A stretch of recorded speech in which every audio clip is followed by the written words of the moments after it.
Mark, I figure let's start at the very beginning, and we're talking about this topic here, a very important one, and one that came through very strongly for those who were here in the plenary session on day one, the criticality of collaboration and how important it is. We're not going to solve these things alone. We're not going to be able of realising the change and transformation necessary alone. Talk to us about the role of contractors in the energy mix. What role do you play in that critical collaboration? And good morning, Holly, and good morning, everyone. Certainly, collaboration is absolutely critical to energy transition. No one company has all the answers, and it's going to take effectively all businesses that focus on the mining industry and their collective capabilities to deliver the energy transition.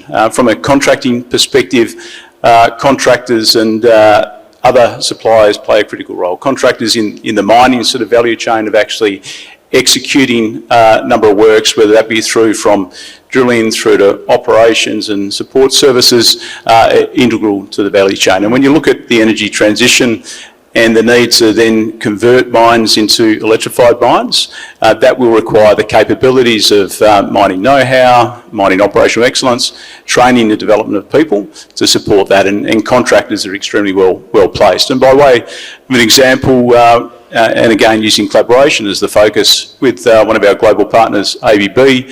Earlier this year we completed a study into electrification of an underground mine for our client, IGO, and what that demonstrated was that collaboration was critical to achieve the energy transition.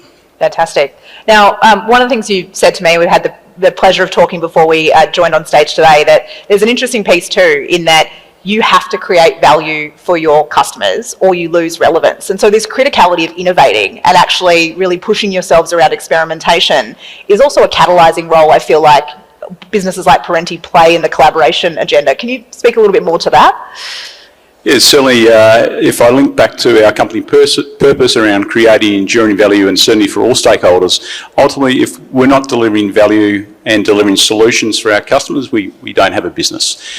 And so when it comes to the energy transition and working with our customers, it has to be around sort of what value add do we bring, and that has to be more than just a theoretical sort of proposal that we present to customers. It has to be backed up by evidence. It has to be backed up by learning. And so that has been through, I guess, trials over the last number of years. So we bring evidence to it, and also bringing in broader skill sets around the sort of technical aspects. So our mining technical skills plus our technology business, idoba, combining those so that when we actually deliver a solution to a client, one, it's deliverable, two, it delivers value and it meets their needs. So very, very much a focus on creating value for the customers so we can actually sustain our business. Yeah, and that operational imperative, I think, comes through really strongly there.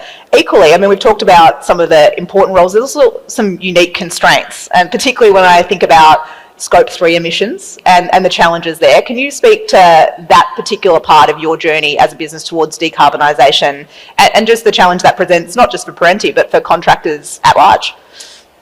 Yeah, so if I think about our Scope 1, 2 and 3 emissions from our business perspective, Scope 1 and 2 emissions are by far the smallest component of our overall carbon footprint. Whilst they're the smallest, we've still put out to the market about net zero by 2030, and we're progressing reduction of those emissions. And from our baseline of FY22, we reduced by 40% already on that journey to net zero by 2030. But the largest area is Scope 3 for us, which is effectively our client Scope 1. And so coming back to what is the sort of purpose and value creation by contractors from our perspective, we need to develop solutions that address our Scope 3 and importantly address our clients' Scope 1. So that's been a real focus for us. Constraints associated with sort of the contracting industry, if you like, and what we focus on is we work on single-digit margins with high capital intensity. So therefore, to deliver a acceptable return on invested capital, it very much comes down to safe production, laser-like focus on cost management, both capital and operational expenditure. And to achieve that, it is done through operational know-how, training and development that I mentioned before, and then bringing that to bear. So whilst it's a constraint, it's an opportunity for us given the criticality of bringing in operational know-how and discipline to achieve the energy transition, which will address our Scope 3 and client Scope 1. So that Scope 3, Scope 1 interrelationship, that's a great example of something that obviously collaboration is critical to solve. I imagine there is a spectrum of maybe not ambition. I think there is broadly an alignment around the journey to net zero. There's probably just a different set of drivers and timelines. How do you as a leader seeking to play your role in accelerating decarbonisation, how have you found it, how have you best brought people on the journey and created that shared kind of urgency or imperative to do work together or to move faster together? Yeah, I think your point's right, Holly. There's definitely the ambition, but how that translates into practice, what that looks like in sort of tangible evidence to progress varies across the spectrum.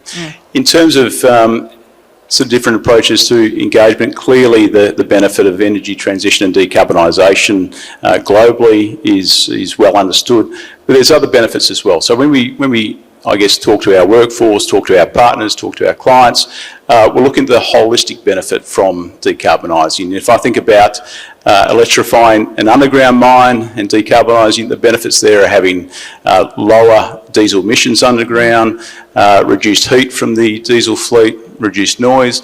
So it goes to health and wellbeing for our workforce as well. So there's the other value associated with it. And then in time, as the technology advances, as you design and optimise the full system of a mine to be electrified, you will see efficiency gains as well. And I think the other key important part is the backbone infrastructure to electrify an underground mine will be the backbone infrastructure for automation, for robotics, which will then deliver further value as well. So very much around looking at the overall stakeholder map and the value that is attributable to each stakeholder. So let's spend a little bit of time on electrifying an underground mine, because I asked you the question, if you could wave a magic wand and do anything that you think would, like from an experimentation or bleeding edge of innovation that you think would really accelerate decarbonisation, what would you do? And you said, we would do a fully electric underground mine. Talk to me about why and how innovative, how bleeding is that? How unrealistic is it to think about the possibility that we could do that in the here and now? I think we have to think about the possibilities and have that vision and that aspiration. I think without having the vision and aspiration, I don't think we're going to fundamentally change the game, which is what we absolutely have to do to deliver on the energy transition. I think there'll be two parts to it. Firstly, from a magic wand perspective, have the energy density of batteries such that battery electric vehicles can run for a full shift, either 12 hours or preferably 24, with fast charge times. Which you're optimistic about, right? We've talked about how much battery technology has progressed in the last 2 years. I mean, the non-linear nature of technology here, this could be well within reach. Definitely, and that will continue to accelerate, and there'll be game-changing technology that allows that to occur, which will then unlock the value of the underground mine. From a broader magic wand perspective, I think the full system. So when I talk about the full system of mine, yes, you need to look at electrification of the operations, the drilling, the blasting, the loading, hauling, but ultimately it has to be the development of the mine itself, the processing as well. So really getting that energy equation right from power input to power optimisation, and actually then trialling. And I think one of the key areas for us to advance technology is not just to have the theoretical aspect, it has to be learning through trialling. And that comes to having a mine in place where you can really optimise, get the whole system really sort of, I guess, optimised to a level that we only generally see in the subsystems. We need to do the whole system, and that will generate learning and frankly will then accelerate. So if we could have a mine globally that was electrified so we could learn and share, that would be fantastic for the whole industry. Speaking of learning and sharing, one of the barriers to collaboration, we heard it talked about on this stage yesterday, was a tendency for competition, to maybe not think about how you can work with people you might have typically seen as rivals. You've very actively gone in the other direction. You have written white papers, you are sharing IP. You're a big believer that if one of us wins, no one wins. Can you speak about the attitude change that maybe we need to see a bit more amongst leaders and just in the culture of the industry? Yeah, so I think if we look holistically, and it has to be holistically, for us to drive the energy transition from the mining industry, we need every company, every mine decarbonised to achieve that outcome. And to do it, I think this is probably the most pivotal platform that I think I've seen in my career in mining, where if we can collaborate and be far more open than what we have historically been about sharing of knowledge, I think that is going to absolutely benefit the whole industry. And yes, there's the IP considerations and sort of other sort of aspects of know-how, but I think we need to look at how we learn. We talk about collaboration, but what we actually need is then the sort of mechanisms and the environment to support collaboration. Would that be progressive commercial instruments that actually support collaboration and knowledge sharing rather than instruments that may actually sort of limit creativity, stifle innovation? What would be an example there? Example there, I think generally what we see is really good intent on collaboration around having a shared vision and then the outcomes we're looking for. When it then translates into a commercial instrument, we tend to bring in our traditional approaches around IP protection, around penalties if you don't achieve the right outcomes, and effectively that stifles creativity, stifles innovation, it stifles learning. So if you're going to get penalised for taking a misstep, and the reality is with electrification there'll be plenty of missteps, and those missteps are where we learn. And if we have commercial instruments that actually limit that learning, then we're going to delay the ultimate objective. So I think it's how we actually weave the commercials into the intent rather than sort of weaving the intent into the commercials. And I think that's a critical aspect that we need to look at differently, and this isn't having a crack at lawyers in terms of how to draft that. It goes down to leadership into the commercials.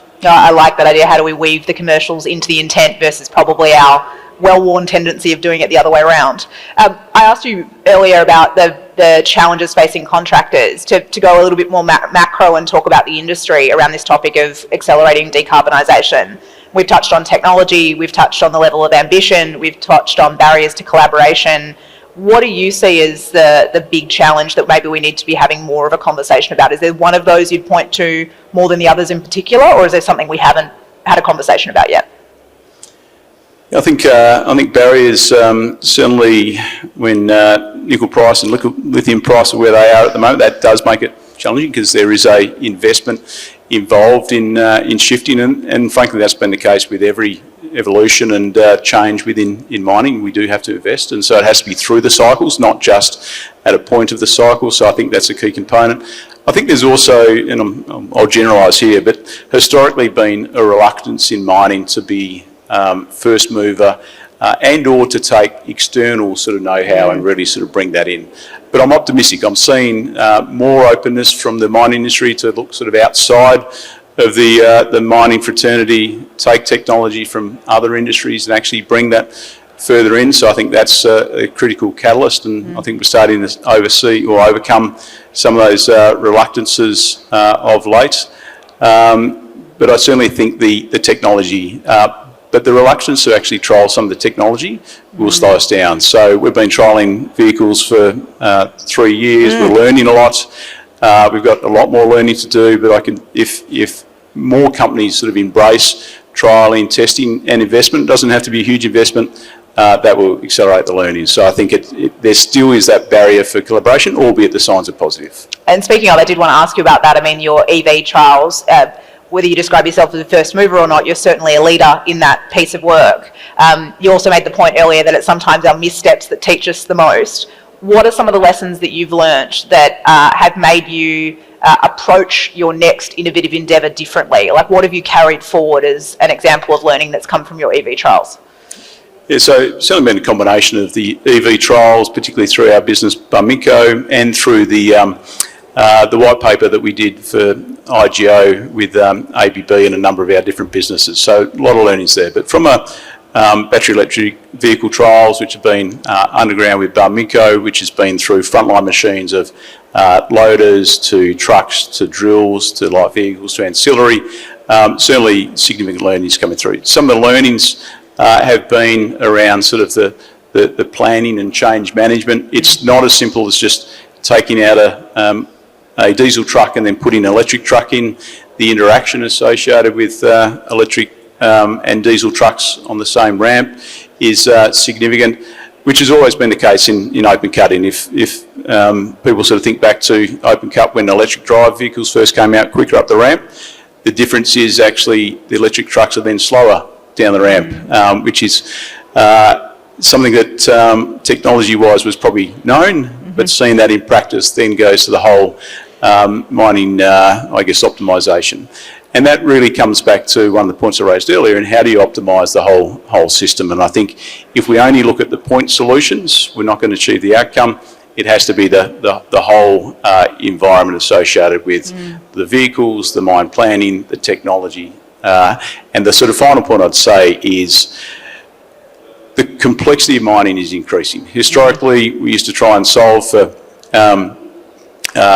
quality, cost, quantity. Now we're solving for carbon, we're solving for water, social impacts, and that complexity requires a different sort of form of, I guess, modelling, which goes to generative AI. So I think the criticality of generative AI and data analytics to support electrification has been very much reinforced through our studies and trials that we've done, and that lends itself to our idoba business, which is our technology business, where we're looking at platforms to support that optimisation, because without it, you won't get the full value from electrification.